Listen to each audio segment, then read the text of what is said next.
Hello and welcome to Detroit Public Television's Candidate Conversations. I'm Jerome Vaughn. And I'm Vicki Thomas. These conversations are part of Detroit Public TV's My Vote initiative, a program that is proving instrumental in helping Detroit voters learn more about the candidates running for office. Today we will hear from the at-large candidates, Saunteel Jenkins, Brenda Jones, Roy McCalister, and David Bullock. The format will be simple. Questions will be asked of each candidate, and each candidate will have about a minute to answer. At the end of our conversation, you'll have 30 seconds to address voters. And remember, all these conversations can be found on the myvote.org website. So let's begin our at-large conversation with Ms. Jenkins, Ms. Jones, Mr. McCalister, and Mr. Bullock. First, a brief introduction from Ms. Jenkins. Just tell us who you are and why you're running for re-election. Hello, my name is Saunteel Jenkins. I am a candidate for City Council at large. I'm running for a second term. I just completed my first, and I'm running again because as a lifelong Detroiter, I want to do everything in my power to improve the quality of life for not only myself and my family, but for everybody who lives here. I have a bachelor's and master's in social work from Wayne State. I have experience in the nonprofit, for-profit, and government sectors, and I try to use all of my skills and talents to improve the quality of life for the people here. Thank you. Mr. McCalister? Hello, my name is Roy McCalister Jr. and I am a candidate for Detroit City Council. I'm a lifetime resident, former commanding officer of Detroit Homicide, retired, and also retired from the United States Army. I want to bring those experiences to the city of Detroit along with bachelor's degree from Eastern Michigan University, as well as a master's degree from the University of Oklahoma, to bring those talents and make a better quality of life for folks in the city of Detroit with compassion and with vision and proactivity. So thank you so very much, and hopefully have your vote. Brenda Jones. Hello, my name is Brenda Jones, and I am candidate at large for Detroit City Council. I am seeking my third term on Detroit City Council. I am running because I have experience, I am stable, I have stability, I have longevity, and I am asking for transparency. I have been a small business owner, a union president, and I am a citizen in the city of Detroit who cares very much about the citizens in this city. I say I am the citizen's voice. Reverend Bullock. Hello, my name is David Bullock, Detroit. I'm running for City Council at large. I went to the University of Detroit Jesuit High School on 7 Mile, graduate of Morehouse College, a Master's of Arts from Wayne State University. I pastored the Greater St. Matthew Baptist Church in Highland Park. I worked as a college professor for over 10 years and as an activist and job creator in Detroit. I love this city. We want to represent the citizens of the city of Detroit and bring integrity, transparency, local control, and vision back to city government. All right, well, let's begin with our question and answer session. You want to kick it off, Jerome? Sure thing. So, for each of you, and we'll start with you, Ms. Jones, what do you think is the biggest challenge facing the city of Detroit, and how are you going to work to fix it if you're reelected? One of the biggest challenges that's facing the city of Detroit is crime. Many people are talking about the crime that is in the city. I will continue to work with the budget to ensure that there is money in our budget for the police department. I will also continue to work with the citizens who need a voice. I am thinking and ensuring that everyone in this city is important, but most important are people who are in the neighborhoods, and I will continue to work with those in the neighborhoods as well, because our neighborhoods are very important to the rebirth of the city of Detroit.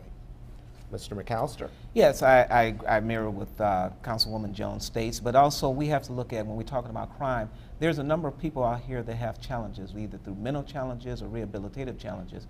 So we must work in connection with our judges and other rehabilitative centers to help help these people with the assistance that they need. Also, we're talking about, once they get back out, there's a lot of folks out here that needs jobs. City Council doesn't get involved with that, but what I like to do is make sure that people have careers, because with a career, then they can go anywhere and they can do anything and they can have a good quality of life, not only for themselves, but a good quality of life for their families. And then when you have a good quality of life and you have a good job career, then you can help motivate and keep the economy going. So those are some of the things that I look at and we have to address and make sure that the city be competitive on a global market. Okay. Reverend Bullock. The biggest challenges in the city of Detroit are a number of challenges. One, insurance. Insurance costs are too high, auto insurance and homeowners insurance. Also transportation. Our transportation system needs to be improved. Lighting in the city of Detroit. Many Detroiters are in the dark. And also opportunity for jobs and economic advancement. We must also think about education as a major issue in the city of Detroit. The city council must make sure that the resources of government are used to improve these areas, lighting, transportation. We must deal with the insurance question. People cannot really make it in Detroit because it's cost prohibitive to live in the city of Detroit. So we must use city resources to make Detroit the kind of place where families want to live, where people want to go to school, and where people can live the American dream and have a high quality of life in the city of Detroit. Outside of that, also crime is a concern, but more than that, economic advancement. We must find opportunities for people to make money in the city of Detroit so they can spend that money in the city of Detroit. And Ms. Jenkins, if you're reelected, what do you think the biggest challenges facing Detroit right now, and what will you do to fix it? I agree with the panel. Coleman Young used to say, there is nothing wrong with Detroit that a good job for every man and woman who wants one won't fix. And I believe that's true. I believe we have to continue with job creation. As the past chair of the Planning and Economic Development Committee, I was directly involved in bringing over 15,000 jobs to the city of Detroit. And those jobs weren't just downtown, they were all over the city. We have to continue to tap into growing industries like education, like medicine, like technology, to diversify the economy here in Detroit. And providing more jobs does reduce crime. It reduces healthcare challenges because people with full-time employment also have healthcare benefits in most cases. So creating jobs for people addresses some of the other challenges that we have across the city, including a declining tax base. All right, I'm going to kind of break this up since we have two incumbents and two challengers. For the incumbents, name one thing that you've accomplished during your time on City Council that has improved the lives of Detroiters and that you're proud of. And we'll start with Council President Jenkins. I'll repeat, I'm very proud of the fact that as the past chair of the Planning and Economic Development Committee, I was directly involved in bringing over 15,000 jobs to the city of Detroit. That's something I'm very proud of. In addition to that, as the creator— One thing. Hey, I was waiting for the red light. Brenda Jones.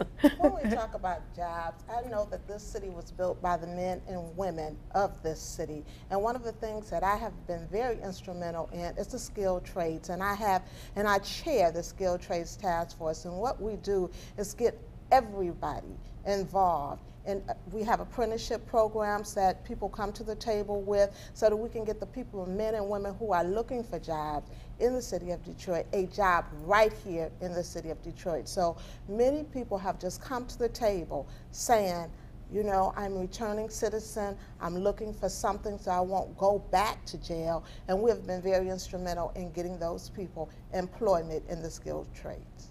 All right, and for the challengers, what makes you uniquely qualified to be a member of City Council? And the emphasis is on uniquely qualified. Mr. McCalister. The fact that I have experience, international experience. I was the regional commander for Iraq in the northern province for 2 years, dealing with a number of different cultural diversities in the Iraqi culture, as well as bringing them together, military and civilians together, to make decisions. Also dealing with over $200 million budget. I was also the commanding officer of Detroit Homicide. These are areas where you had to face the challenges and listen to the concerns of the people. And this is what I've been used to, and this is what I've been servicing throughout my career. And that's what we're here for, and that's what City Council should be here for, is for service. And that's what I want to bring back to the people, that they know that they have a fighter for them, servicing them, compassionate about them, and listening to their concerns. Reverend Bullock. Well, what makes us uniquely qualified is our passion for the people in the city of Detroit. We have the educational background, Morehouse College, Wayne State University. We've taught political philosophy. We understand how democracy works. We also have the job development background, working with Brenda Jones and the White House administration. We have relationships in D.C. with the SBA, the Small Business Administration, and other agencies that want to bring dollars to Detroit so that we can build a robust economy in Detroit. But more than that, we are unbought, we are unbossed. We will not just deliver for those who have the big pocketbooks, but we want to deliver for citizens everywhere. We want to make sure that Detroit's recovery is not just a midtown and downtown recovery, but it's an around town recovery. We're not running to get a paycheck. We're not running to prove anything. We're running to deliver for you, Detroit. In your earlier comments, crime was something that you've mentioned, and it's long been one of the top concerns of Detroit residents. Why is this an issue that the city has had such a hard time getting a real handle on, and what will you do to change that? Let's start with you, Reverend Bullock. Well, I think a number of urban centers in America are having challenges with crime, especially if you think about gun crimes, shootings, homicides, things of that nature. And crime is related to poverty. Over 35% of the people who live in the city of Detroit are on some kind of public assistance. That's about 250,000 to 300,000 people. And so as the economy is depressed, people are out of work, you have people re-entering from prison, people with mental disabilities, people who just don't have economic opportunities, and then that helps to fester an environment where crime thrives. Also, if you don't have enough law enforcement and you have a changing of police chiefs and you have a commission that's accountable to the mayor and not the people, then that also creates other circumstances that lead to more crime. What will we do? We obviously will fight to increase the budget so that there are more police officers on the street. I like the change in the charter that allows for police commissioners to be elected by the people, so they are accountable to the people. And we'll use City Council as a platform to bring programs for our young people and others so they can find gainful employment. Mr. McCalister. Well, being a previous law enforcement officer, I agree with Reverend Bullock and what he's stating, and those are the things we have to bring. Not only will we have to look at the challenges of a law enforcement staff, but we have to, again, look at the challenges of what are the challenges that individuals are facing. We have an economic status that is causing a lot of the crimes to come before us. So therefore, we have to make sure that, again, folks have jobs, careers, to get them set and get them moving. Also, one of the things is once we get the crime rate started, then we can build up our neighborhoods. And that's the other thing that we want to look at, building up neighborhoods, bringing people back into the city of Detroit so they can be viable. But before we do that, we have to get a handle on the crime issue. And one of the things that I look at is helping with policy and ordinances, is which one of the things that the police, the city council does, working with the police, as well as working with the judges and other officials. Ms. Jones? You know, I think education is something that's also very important. We have not talked about education and the literacy rate in the city of Detroit. We need to focus also on education, and as I've indicated before, I think that it's very important that we look at the budget and how many police officers we have in the city, and making sure we are deploying our police officers where they need to be deployed in the neighborhoods is something that's very important. One of the things I also think is that we need to look at putting the police back on the beat, having the police walk the streets so there's some type of visibility. The other thing I also talk about all the time is CB patrol, getting the neighborhoods involved and securing their own area, because a lot of times when crime starts, it starts off with someone who's in that actual neighborhood who knows the schedule of the individuals that live in that neighborhood. So I think CB patrol, deployment of our police officers, looking at the morale of the individuals and the citizens in this city, and also education. And Ms. Jenkins. Thank you. I think management and deployment are huge. The city of Detroit per capita has about the same number of police officers on the street as New York, as Philadelphia, cities that have a much lower crime rate than we do. So that in itself shows that it's a management issue. I think that our new police chief is doing the right thing. He's getting boots on the grounds. Every able-bodied police officer who can be on the street should be on the street protecting citizens of Detroit. The other piece is working with our youth, because if we arrest every criminal on the street today, if we aren't doing what we need to do to prepare our youth for tomorrow, we're just raising future criminals. So we have to focus on young people, making sure that they have safe, viable options for education, for recreation, and safe places to play and stay. And that's what I've done with the Youth Violence Prevention Task Force. As most people know now, my family, we lost my 14-year-old brother to gun violence. So this is definitely my #1 issue. Thank you. Let's stay in that same vein. You mentioned that a little bit about what the chief is doing. He's been on the job 3 months now, just about, and the FBI stats that just came out still puts Detroit at the second most violent city in America, only to Flint. And certainly you cannot change numbers like that in 3 months, but do you believe that the chief is on the right track?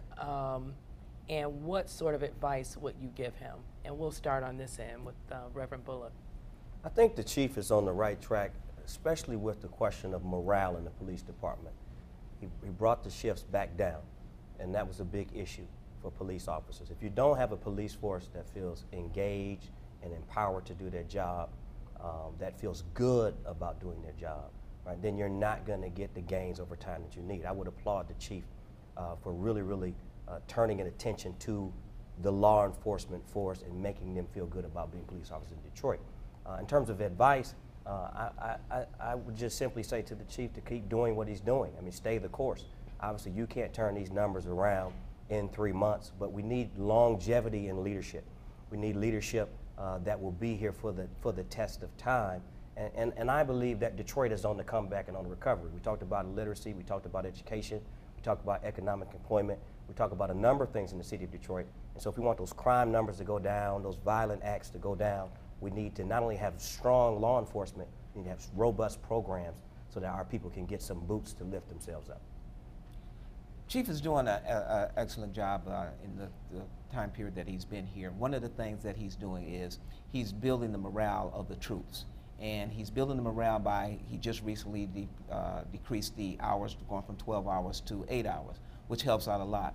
I have a son and a daughter-in-law that's on the police department, and he's also looking at how he can increase their benefits. These are the things that people want to have, whether it's in the police department or the citizens of Detroit. They want someone that they know that is listening to them and that is behind them. And that is why we're running here. And as far as advice, I agree. We have to have him just keep doing what he's doing and stay the course. Brenda Jones. Yes, I agree with everything that has been said, and let me say morale is most definitely something that is very important. But also one of the advices that I will give to the chief is continue to talk to the citizens in the city to see what the citizens think are some of the most concerns in the city, because they're out there every day. They see what's going on, and also let's not forget the domestic crime that we have in the city, because we have a lot of domestic crime as well as the crime that is just out there in the streets. So we're now going back to precincts. We have the police stations that are open, that are not closing at 4 p.m. because crime does occur 24 hours a day. Those things are big things that police officers are going back to 8 hours, so the morale is truly boosting. And I do say that the police chief is on the right track. And again, let's get out and talk to the citizens, and that's my best advice that I am going to give to the chief, along with continuing to boost the morale with the officers. Council President. I think the other thing the chief is doing well, and it's been stated he's done multiple things well, but he's also making sure officers are equipped properly to be on the streets with things like vests, making sure that there are cameras and computers in the cars that actually work. What a concept. New cars. New cars, right? And I have to give the mayor credit, because the new cars were on their way before we got a new chief or an emergency manager. So, but having those new cars and the equipment that goes along with keeping you safe on the streets as an officer, as you work to keep citizens safe, are huge. The other piece, the advice I would give to the chief is continue to involve the youth. The chief is talking about creating youth camps in the city of Detroit where kids can understand what law enforcement officers do, as well as have training programs for our young people here. So that should continue to be a focus for the chief. You were just talking about working with the youth. Detroit schools aren't under the control of City Council, but they're a major issue when it comes to retaining residents or losing residents, and a key part of preparing the next generation of Detroiters for success. So what will you do in the next 4 years if you're elected or re-elected to improve the education system here in Detroit and to support the public school system? Let's start with you, Council President. Thank you. Well, I've had multiple conversations with Jack Martin. I had them with the previous emergency manager at DPS, Roy Roberts, about creating safe spaces in schools, and the city and recreation departments working together to do that kind of thing. DPS has started out, they have several schools now that are community spaces that kids can go in, as well as family and community members. They should have neighborhood city halls. They should have a police officer there as sort of a mini station, in addition to the recreational and educational activities that help children. In addition, what I would continue to do as a partner is I started the Jovan Foundation in my brother's name. I've partnered with DPS, the DIA, Big Brothers Big Sisters, to provide scholarships and art programs during the summer for kids to keep them safe and off the streets, as well as to provide them with some culture and some training. I would continue to do those kinds of things to help build our city up through building up our youth all over the city. Thank you.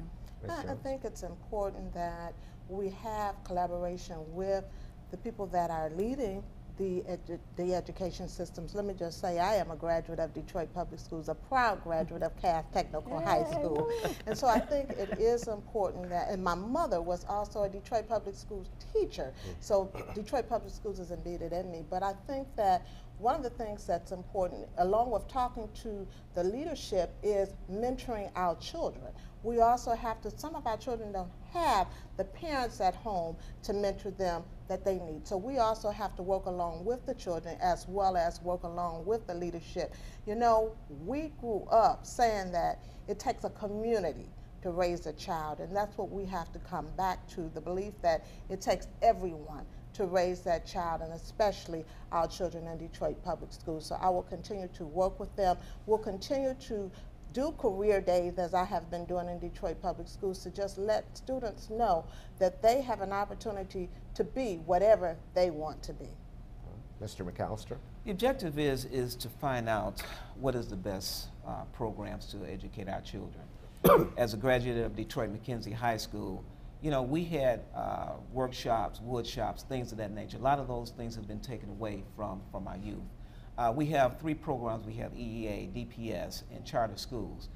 There is something from each one of those programs to take and make the best educational system there is, because without that, our children are being experimented on, and we have to stop experimenting with our children, because that is our future. And unless we get something that is a concrete, a good education system, we're not going to do that. And so therefore, we also have to, it's also a family issue also, because we have to make sure that families are making sure that children are going to school, making sure that they have the education, doing their homework, making sure that they have programs to assist them as far as tutoring and things of that nature. So as far as being an ambassador, I will make sure that those issues are addressed and concerns with and work with the best school system. And Reverend Bullock. We will use the City Council at large seat as a platform to promote science, technology, engineering, and mathematics curriculum in the city of Detroit. We need an all-hands-on-deck STEM education approach to prepare our children for the economy that is global now, that is World Wide Web, internet-based now. Students in the city of Detroit have to be prepared to compete with students in China and all over the world. But beyond that, we will continue to do some of the things that we've done with Rainbow Push Detroit. We've given away scholarships to college, over $25,000 per year to children so they can go off to college. Also, we've had marches and rallies. We do speak to young people in school about continuing to aim high and do the very, very best that they can. But also, we must work with teachers. We must work with principals. We've got to figure out a way to coordinate the 3 different school districts in Detroit, DPS, EAA, charter school. How do we get them to work together and deliver one product? Also, how do we return control of the school district back to the people who are elected to serve? So many issues, so many questions, but if we don't focus on science, technology, engineering, and mathematics, then our children will not be able to compete. All right, Reverend Bullock, since you just wrapped up that one, what's your position on the emergency manager and the bankruptcy? I'm completely against emergency management. I stand in favor of local control. I don't understand how the past city council, some of them at least, voted for a consent agreement and then told us that if we got an emergency manager, we wouldn't go to bankruptcy. Governor Rick Snyder's on record saying the same thing. Now we have emergency management and bankruptcy. I think Kevin Orr needs to go. There are enough bright minds in Detroit for us to manage ourselves. We can hire a law firm. He came in and hired a law firm. As far as bankruptcy concerns, let's protect those pensions. If we're going to protect Picasso, we have to protect the pensions as well. Let's make sure that as Detroit emerges from bankruptcy and into recovery, we have assets that can be used to benefit the people. Also, these plans, cutting 50% of the lights in the city of Detroit. 88,000 lights, you're going to take about 40,000 of them out. You're still going to turn on the lights but keep Detroit in the dark. I'd be very, very concerned about how the bankruptcy question is being used to privatize city services, take lights out of the city of Detroit, and move us to a place really where I don't think we're going to be able to survive and thrive after bankruptcy. And so we need local control, and we need advocates to make sure the city has assets that it can use to continue to move forward after the bankruptcy proceedings. Mr. McCalister. The fact of the matter is that whether or not we are eligible for bankruptcy, that's one of the questions that Judge Rose has asked. We're getting millions of dollars that's coming from the casinos. We got every sports team except for the Pistons here generating dollars. We have a collection of taxes that has not been endured. There's a number of avenues and finances that's coming to the city of Detroit as to whether or not the emergency manager, Public Act 436, should be in place. The fact is that Detroiters want help, and they need help. Detroiters are always straightforward, and they always will work with anybody, which I will do also. But the fact of the matter is that Detroiters want it straight, and they don't want any shenanigans, they don't want any manipulation that's coming in. So these are the things that I look at as far as emergency manager. Coming in unconstitutionally, coming in with a double-edged sword as far as what's going on. Conflict of interest is what I'm saying. So those are the things that concerns me about the emergency manager. Councilwoman Jones, what was your position on the consent agreement passed by City Council, which led to the appointment of an emergency manager? And if you had to do it all over again, would you vote the same way? Most definitely. I will vote the exact same way I voted. I was against the consent agreement at that point. I am still against the consent agreement, and I am truly against the emergency manager. I believe in local control. I believe in letting our citizens let their voice be heard on who they want to run the city of Detroit. We currently have someone here that knows nothing about the city of Detroit, that's not listening to our citizens, that don't have to talk to our citizens, that don't really know the needs of our citizens. And I think it's important that we have local control of the people who know exactly what our citizens need in the city of Detroit. And as we talk about bankruptcy, we're talking about eligibility. And one of the things that we have to look at is how much money have we spent on consultants, on contracts. We've spent so much money there. The pension, I am a trustee on the Police and Fire Pension Board. So one of the things that's important to me is when people got a job, when they worked for the city of Detroit, they knew that they would have a pension coming to them. So we have to protect our pension. Same question. Would you change your vote? How did you vote? And would you change it if you could do it all over again? I voted yes on the consent agreement. And I agree that Detroiters like it straight. And the straight matter of the fact is Detroiters have been dealing with slow police response for years. Detroiters have been in the dark for years. EMS hasn't been coming for years. And that was before we ever had a consent agreement, before we ever had a Kevin Orr. So if this was about local control, then we have to call a spade and say those who were locally in control failed us. So we have to admit when we're wrong and be willing to try something different. Detroiters that I talk to, the majority of them, want to know if bankruptcy will get our street lights on. They want to know if bankruptcy will make the police come faster. And if at the end of the day we're paying banks less and spending more on city services, then bankruptcy will have turned out to be a good thing for the city of Detroit, because the other ways we've tried have not worked. All right, we've got to wrap it up, but this is a simple question. Just give me a name. Who are you supporting for mayor? Benny Napoleon. I haven't decided. Brenda Jones for Detroit City Council. I do not have a candidate for mayor. As a member of the legislative body, I'd work with whoever is elected. Okay. Now each candidate will have 30 seconds to summarize their candidacy and to tell the points that are most important to them. First, Ms. Jenkins. Detroit, I'm asking for your vote one more time for Detroit City Council at large. I would like to continue working for you, representing you, and helping to build our city up. I can't promise you that I have all the answers, but I will promise you that I'll find an answer for you and that I'll always be truthful and continue to work hard, honestly, and earnestly on behalf of Detroiters. So I'm asking for your vote on November 5th, Saunteel Jenkins for Detroit City Council. And now Thank Brenda you. Jones. Detroiters, I have the experience. I have been on City Council for 2 terms, working currently for you to re-elect me to the 3rd term. So I have that experience and that longevity. I have served on every committee with the exception of 1 for the City of Detroit. So I am also willing to take responsibility. And I think one of the things we need to look at is the leadership that we have had in place, and let's put the right leadership. I need your support and your vote. Please go to the polls in November and vote Brenda Jones, City Council at large, for the citizens' voice.